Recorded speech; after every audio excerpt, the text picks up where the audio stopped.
This is the Friday the Nick podcast and associated with the BFG Podcast. Today we are here to talk about Wellington Phoenix men versus Adelaide United and Wellington Phoenix women versus Perth Glory. Who would like to start us off? So Denise doesn't normally watch the men's matches, but she said she saw the moment. Would you like to tell us your impression of the moment in the men's game, Denise, not being somebody who normally watches the men's game? I just felt bad for he went end line, he beat the keeper, right? And then he tried to sort of dunk it in from the side. And, professional football players get paid a lot of money, don't they? Yeah. I mean, the men get paid a lot of money. And it just didn't go in the goal. I mean, I can't even remember. Did it go off the post? It just didn't. Off out, yeah. Yeah, that was, even I saw that and felt bad for the Knicks on that one. But I don't think it mattered. Didn't they get demolished anyway? They lost, I think it was 5-1, but at the time, it would have brought us back into the game, I think. So, okay. But if you ever watch the replay, don't watch Costa. There's a close-up where you can just see the crowd behind him. And the looks on their faces, even though it's a humiliation for us, is just amazingly funny. Just the looks of horror and then delight. It's just worth watching just that for that. I love those crowd shots of I think I will find the replay and watch the crowd shot. Yeah, it's just Put it this way, it's like the woman missing a whole lot of shots, as we'll talk about shortly, but on a lower level. They didn't miss as many. They missed less, sorry. It was a bizarre game in that a lot of the times if you didn't see the score, a lot of times you'd say, look, Phoenix are doing well, they're on top and they're sort of dominating and stuff. But again, it's all about taking your chances or not. And the first two goals were gifts to Adelaide, and Adelaide are a very, very good team, and you can't just give them an own goal and then a really soft goal from your keeper or through your keeper. They're a team that's sort of playing themselves in a lot of form. They're looking very strong, and their attack, when you compared, they've scored 5 times. We had to score from a penalty. So their attack was just spot on. Made most of the chances that they got where we just squandered a lot. I think we were missing Zavada, to be honest. He's on baby watch. I don't know whether the baby has been born yet. And there's no match this weekend because of the international break. But I think we missed that clinical finisher that we've been enjoying all season. But they kind of played into our hands by scoring first. You obviously know that when we score first, we tend to sort of go on to lose. So we gave ourselves every chance by letting them score first. One thing I in learned group about chat watching Costa when he got subbed off, I wouldn't have been surprised if he tried to sit down on that chair and miss. It was just not his day. And Alex Rufer taking the penalty as well. That's fine when you make it 3-1, but do you shush the crowd when you score the penalty to make it 3-1? That was kind of a little bit. One thing I noticed is Craig Goodwin is a beast as usual. Yeah, he's magnificent. Yep. So we just didn't play well in general, so many missed shots. We dominated massive parts of that game. Yeah, we We had dominated a shocking first 15 minutes. The rest of the first half, we absolutely should have been level. We should have been back in that game. If Costa had squared that ball to Krav, which would have been a tap in, we would have been 2-1. And that's a whole different thing psychologically. But it was embarrassing to fall apart, especially because it's so tight in the finals race right now. So tight that goal difference is going to matter. It's really going to matter. And so to have conceded 5 bloody goals, goal difference of -4, we're going to pay for that. I'm worried. Agree. not really much to talk about it in the men's because it was like 5-1, but Adelaide played really well. I'll give credit where credit's due. Yep. Yeah, they're a really good side. I wouldn't be surprised if they won the title again. They're good. They've got the attack to do that. I was a bit terrified when Lestore Arankunda came on because he's this brilliant young guy. What is he, 17, something like that? Still in school, absolutely incredible player. Still has a lot of growing to do, but he's absolutely terrorised other teams in the last, this whole season. And so he came on and I thought, oh no, like who is going to look after him? But we managed, he got one shot that went into the side of the net, and that was it. I was very relieved. He's incredible. It's again a sad indictment of your team that the positives that you're taking are that we lost 5-1, but Kunda didn't score, so hooray. But good point. Sorry. Thinking about Adelaide in the finals. If Adelaide get through, do they get? Where would the final be? Would Adelaide have a home final if they happen to fall that way, or are we back in that Sydney conundrum? So the preliminary finals before the grand final, those will be at their sort of traditional home ground advantage, who placed where on the ladder at the end of the season. But the grand final, no matter who has earned it, will be in Sydney. They're doing that 2-leg away semi again. They're doing that home away semi thing. Because I have on the listening to the another podcast, the was it the Massive Dub podcast?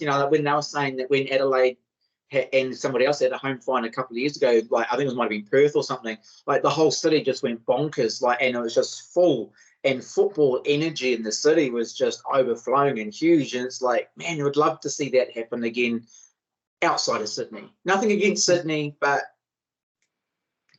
Oh, I'm not offended. There's plenty to feel against Sydney. I live here. So,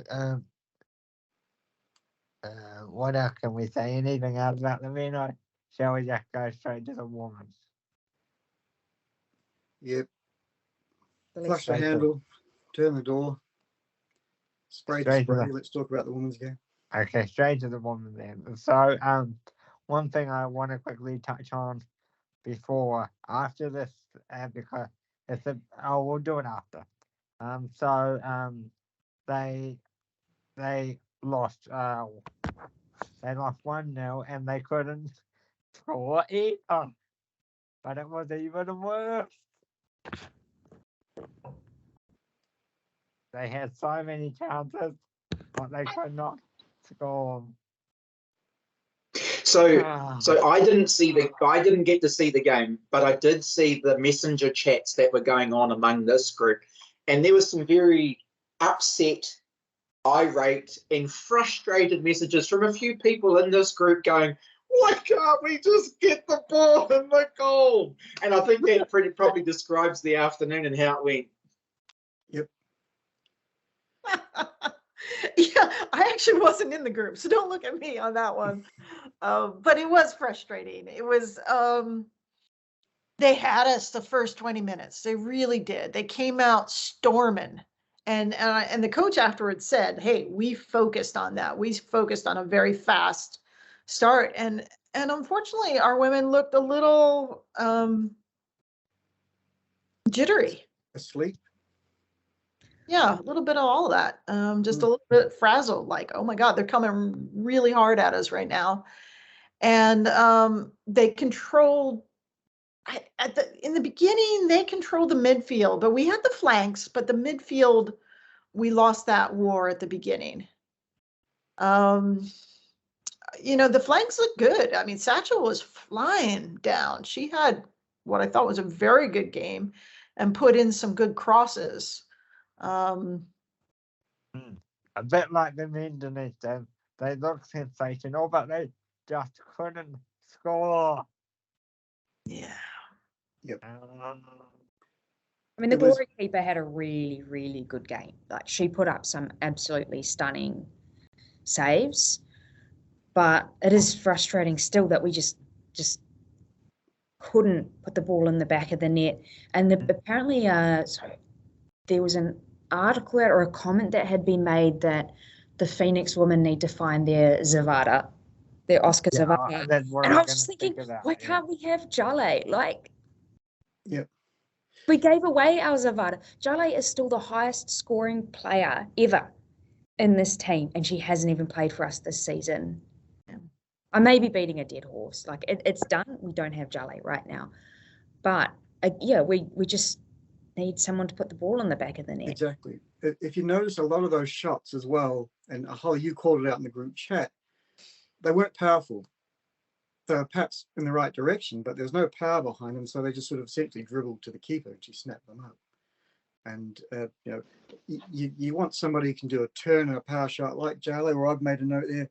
If we could have someone from the midfield who could just bomb a couple in from outside with a bit of strength and power, I think that's what we're lacking as well.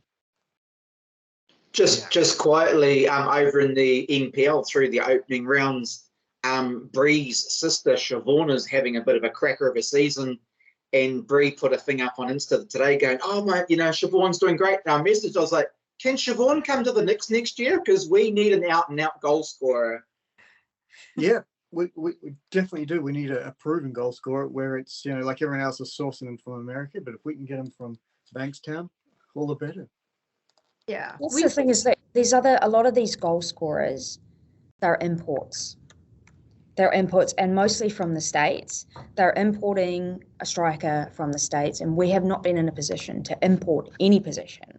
So let me get on to this then, because this is what I was reading. So apparently, according to Philip Rollo, they are highly considering looking to use one of their Kiwi spots for an import spot next year, because they can do next season rather, because they can do that. They've always been allowed to do that, but they've always had to sacrifice a Kiwi spot. Now, due to the fact that they haven't been able to score, they are looking at this to grab their own Sawada.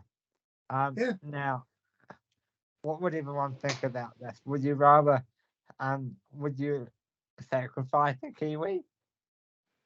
I would. Yeah. We talked with both Gemma Lewis and Natalie Lawrence about points. I don't know if you guys remember, but I was pretty persistent. I'm like, can we get someone? They're like, no, we want to develop the Kiwis. And I'm like, cool, develop the Kiwis. But the Knicks have to sell tickets, and you can sell tickets when you win. And I'm all for developing Kiwis, but there has to be a balance there. Frankly, their business and the popularity of the sport. And, Western United got Jess McDonald. And Jess McDonald was hungry to see if she can get on the U.S. roster and just make a name for herself in the off season. And she did. It didn't quite get her back on the U.S. roster, but she did have fun. She did earn some money, and she did get that team up to the top. And she's back with Louisville now. So that is painful when those people leave, but it does leave behind a winning record. Yeah. And that does. Yeah. Looking at Western Sydney Wanderers season, they brought in the young lady from the Philippines, and she turned their season around halfway through. I mean, she's kind of gone a little bit off, not had quite the same success the whole way through. But we don't necessarily need to look to the US, but it is the imports that have that next level ability to put the ball in the net. And Hannah Keane at United shows that as well. And Rojas in Melbourne, these are import players. They have the qualities that we need. I think people can learn from that too. I mean,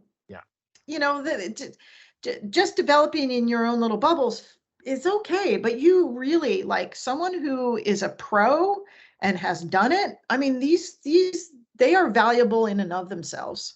as teachers. And, you watch the way they work out, you watch, the way they look at tape, you learn from them. And, I remember Natalie Lawrence just jokingly say, well, if we could get Tobin Heath, we'd do it. But, there's a lot of people between what we have and Tobin Heath. And and heck, Tobin Heath wasn't playing much. I mean, maybe they could have tried to get her. But there are a lot of people who want to go and make their name for themselves in professional football that the A-League can and does attract. And the Knicks should I think they should go for it. The second part, but very similar. Are you guys surprised that they're finally considering giving up one of their Kiwi spots? Are you surprised? Because I was quite surprised when I read the article. I don't know what the rules were because I know that some of the funding has come from New Zealand football. I don't know what that looks like, and I don't know whether there were agreements about the makeup of the squads and things like that. So it's really hard to know what's happened in the background. So whether there has been a change. There can be a change in season 3. So the rule that is public as of this recording is if they want an international import, they must give us a Kiwi spot. Or an Australian, I would presume. But they have to give up a spot. Personally, I've got no issue with it because if we're looking at Kiwis who are strikers, Hannah Wilkinson is already taken in Melbourne. Ava Collins is playing in the US. She doesn't want it. She's not necessarily going to come back and play for the Knicks. So really, our stocks, our out-and-out strikers, as far as New Zealand goes, and people who are at that level, is pretty thin. So we do need to bring someone in. So you're saying, Jonathan, that you'll be happy to sacrifice somebody? Yeah, man, I want to see us winning games. I want to see us in the top 4. I want to see the Knicks as contenders. If that means we have to drop a Kiwi player, so be it. Yeah, I think the rules should be changed, by the way. I think we should be able to drop an Aussie player, but, You can. Just using Kiwi as an example. We had, I think the stats were 38 balls into the opposition penalty box. We had 60% of possession in their half. You get a quality strike from overseas, you get that many sort of things to turn into shots and goal. You're going to score goals. We just weren't doing it in the game. So what the space idea? I think I noticed. Sorry, Blake, go ahead. So what the space, I guess, is all I'm going to say. Anything else from you, Dean? I was going to say, I noticed, there were, I think, 3 occasions where Mickey R got the ball in the penalty area, crossed to her, and it ended up twice, I think, was passed backwards out of the penalty area to a Perth player. The other one went back to our defenders at halfway. So I guess at that time she had no one in the penalty area to pass to, or things were blocked. But yeah, there was sort of a lot of disappointing turnovers. I think there were a lot of turnovers all over the pitch that I was surprised by, given the quality that they had before. I will give Perth credit. Their setup for their goal was really good. It was very well done. Goal. Yeah. And I'm a bit of a nerd for pictures. Considering all that wind and rain we had over here last week, that new pitch looks really good. I know a bit random, but it does. So just stepping sideways. Friday night, I did manage to get to watch some football, and it was Adelaide versus Newcastle. And it's the only time I've ever wished that there would be a draw. And thank goodness it happened, because Newcastle got the draw. They're still within 1 point of the Knicks. And if we get some, was it 2 points? Yeah, we wanted them to lose. We desperately wanted them to lose. Oh, right. So, but we're within striking distance of getting off the bottom of the table if things go our way. And this week we play Newcastle. Oh my God, this is like the oh, it could be, even more nervous than the first game of the whole season. Yeah, this one's huge game.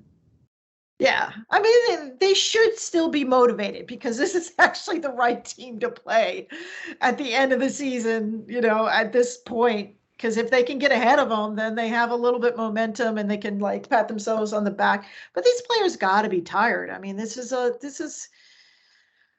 season that has been a difficult season around getting points.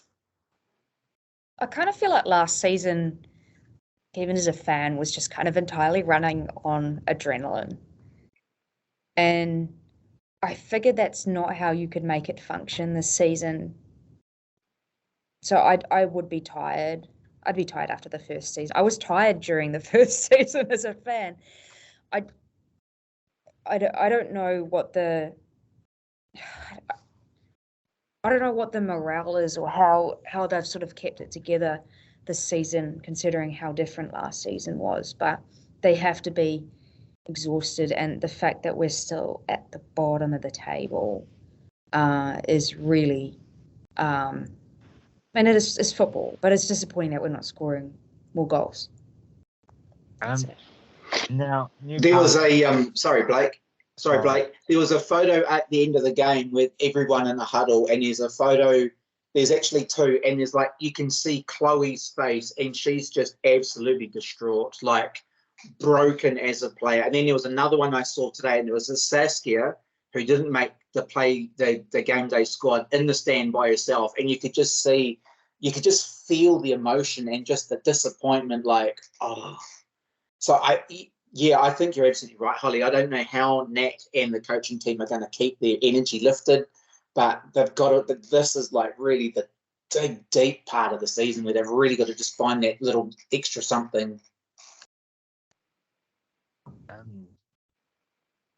There's a little bit of news on Newcastle. They announced a new coach for next season today. They announced that, is it Gary Danimont? Is that how you pronounce his name? Yeah. So he's staying. He's been the caretaker coach for a couple of rounds now.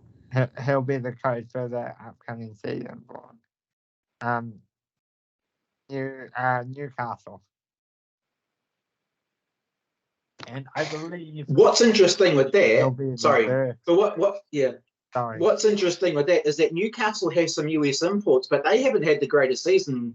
So imports aren't always the key. They've got Cannon. I think they've got 3 or 4. So it doesn't always pay off. So if the Knicks are going to bring in someone who's an import, they really need to hit their straps and be on their game. Yeah, they just have to put up those 100% New Zealand ads. I don't know. Do you get them in New Zealand? Because they are just all over California. New Zealand is a beautiful place to come, and they just need to tap on that. They're people do want to come here, so I don't think they're going to have a problem drawing talent, particularly with the beautiful facilities that they train at. It's not a podunk kind of thing, putting it all together. It's just doing it, recruiting it, getting out there. You have to, the sweet spot for a lot of these players is they're 21, 22, 23. They just came out of university. They're not getting playing time in the NWSL. We've had some incredible athletes in the A-League that are on the national team right now in the US. So it's just you literally have to do your homework the way that any other NWSL team would do their homework. So you need some brains there looking at this, and so you can't just grab people based on a reel they send you. Now, correct me if I'm wrong, if anyone has any more information, but I believe the Newcastle coach is the first ever coach to coach a men and a women's side in the same club, or even a men and a women's side. So that's pretty cool. If anyone's got a correction though, and I'm wrong, I do apologize. So Rado Vidicic was coaching the City women, and he's now the City men coach. And I think that's ongoing, but that does happen a lot. You're right. So doesn't happen a lot. You're right, was what I was saying, but it is.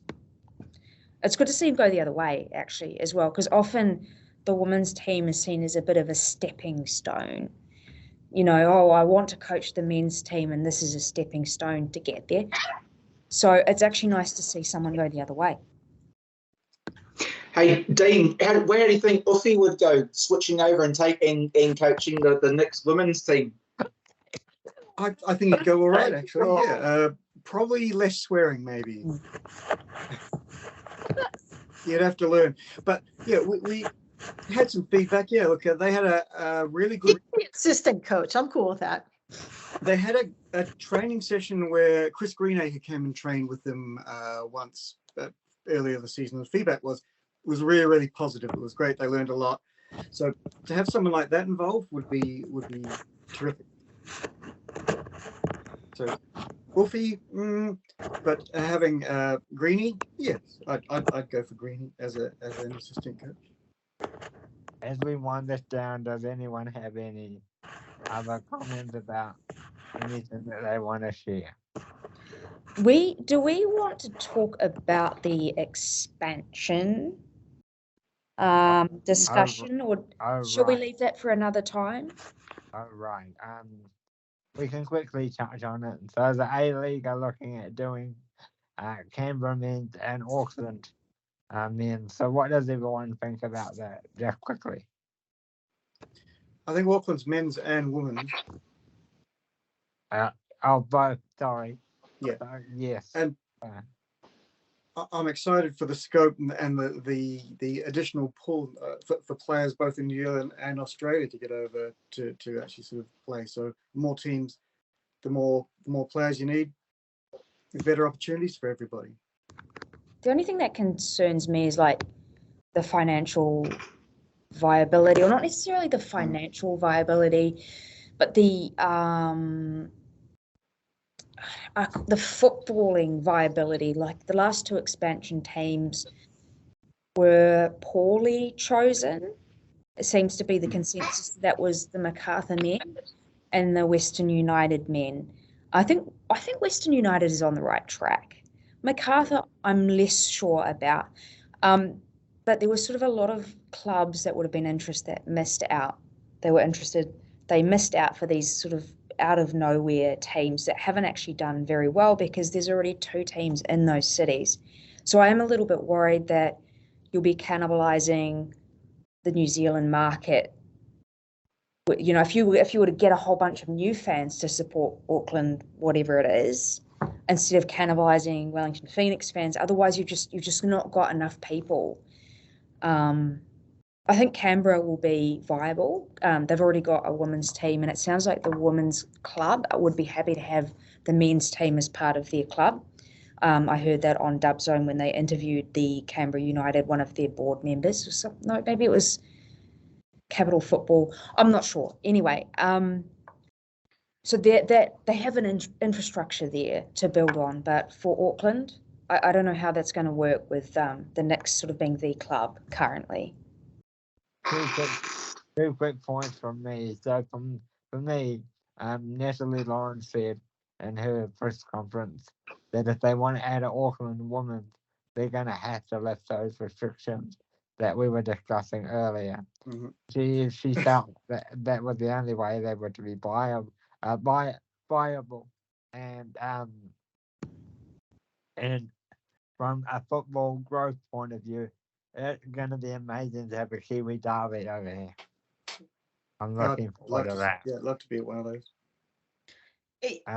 Yeah. Someone's done some market research, right? You don't just invest in a ton of money and a team without some research behind it. So I'm going to have faith that there's a market in Auckland to handle this and to have a women's team. And I am freaking thrilled. Like, I'm a Wellington Phoenix fan, right? But it's great to have another option in New Zealand. New Zealand needs professional women's sports across the board. I am thrilled. You guys can kind of go, but I'm happy. Listen, yes, go ahead, Jonathan. Here's my 2 cents worth. One, I'm with Holly. I think the financial part is hard. The A-League have said that the initial setup is $25 million. I reckon the actual, by the time you get established and everything, it'll be more like 50 million. I don't know how many people in New Zealand have got $50 million to spend on a professional soccer club. Second thing, and this is a more interesting thing, I think the cultural and ethnic diversity that exists in Auckland may lend itself to different people coming and watching an Auckland team. So, for example, the Auckland Tuatara that play baseball, like professional baseball, have a lot of Korean and Japanese people behind them. So I think if any professional team in football sets itself up in Auckland, it needs to have a different, it would need to market itself differently to get those cultures and ethnicities coming along. Otherwise, as you say, they're cannibalizing the same people that support it now. And just one more thing, Hamilton is now only 45 minutes from Auckland, so they easily have that Waikato network of people to go north to Auckland. Let's wait and see. A lot Exciting of people, times. yeah. I love that point, Jonathan. I think it's a great point that you have to appeal to different ethnicities in football.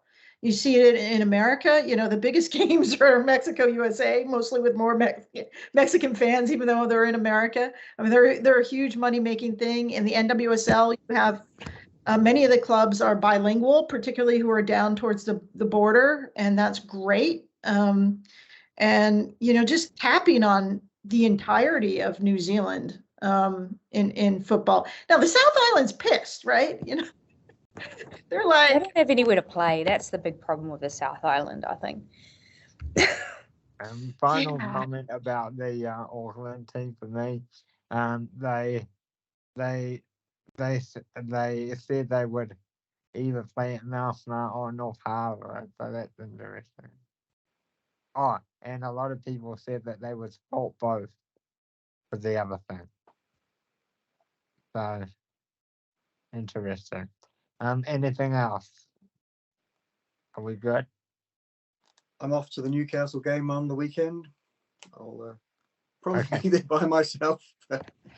You can be our on-site correspondent then. you're going to be like the little dot of yellow. You might have to be. But Dolly will be there. Dolly will be there. Nigel, no, mate.